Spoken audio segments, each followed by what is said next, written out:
शिवसेना उबाटा गटाच्या महापौर म्हणून आज विराजमान झालेले आहेत. उपमहापौर म्हणून काँग्रेस पार्टीचे आमचे महाविकास आघाडीचे महापौर आणि उपमहापौर आज ऐतिहासिकरित्याने परभणी महानगरपालिकेवर आमची सत्ता स्थापन झालेली आहे.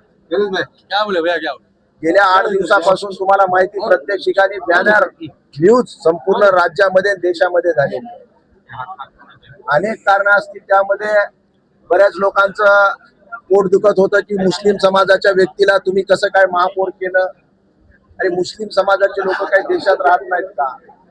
काही मतदान करत नाहीत का? संविधानिक अधिकार त्यांना नाही का? आणि तुम्ही केलं तर ठीक आणि आम्ही केलं तर वाईट का?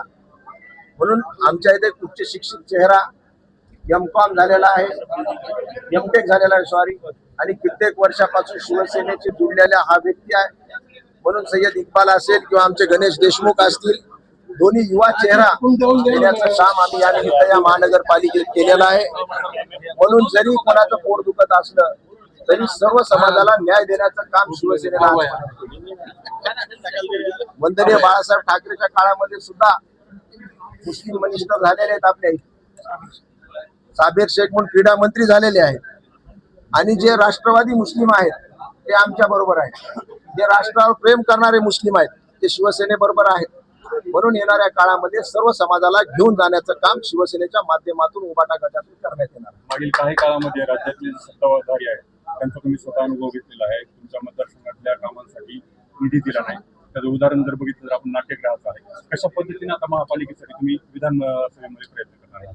अनेक अडचणी असतील. तुम्ही पाहिलं असेल की महापालिका आता डिफिसिट मध्ये आहे. जवळपास 4 कोटी रुपये मायनस मध्ये महानगरपालिका आहे. पण आम्ही तळागाळात काम करणारे लोक आहेत.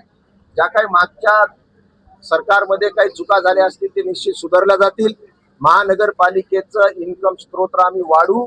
आणि जरी सरकार त्यांचं असलं तरी शेवटी जनता ही महाराष्ट्रातली आहे. आम्ही त्यांच्याकडे जाऊ. शेवटी आम्ही निवडून आल्यानंतर सांगितलं होतं की तुम्हाला विरोधी बाकावर बसण्याचा संदेश परभणीकरात जनतेने दिलेला आहे.